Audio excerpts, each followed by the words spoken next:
Hi friends, நம்ம வீட்டில் எல்லார் வீட்லையும் சின்ன குழந்தைங்க இருக்காங்க, பெரியவங்க இருக்காங்க. இது எல்லாத்துக்குமே இது ஒரு சிறந்த மருத்துவம்.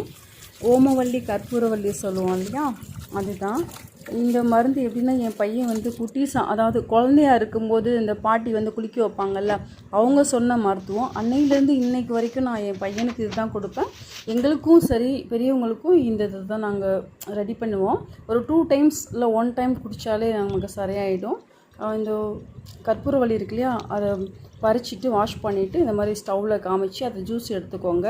ஜூஸ் எடுத்துகிட்டு அந்த கார்லிக் இருக்கு இல்லையா, அதை சொரன்ற கல்லில் இப்படி உரசுனா பேஸ்ட் மாதிரி இருக்கும். அதில் அப்ளை பண்ணிவிட்டு அதை ஜூஸை எடுத்து உடனே கொடுத்துருங்க. மீதி இருக்க அந்த பிழிஞ்சதை வெந்நீரில் போட்டு கொதிக்க வச்சு அதை வேஸ்ட் பண்ணிடாமல் அதையும் ஃபில்ட்ரு பண்ணி நம்ம குடிச்சிடுவோம். பிடிச்சிருந்தால் லைக் பண்ணுங்கள், ஷேர் பண்ணுங்கள். தேங்க்யூ.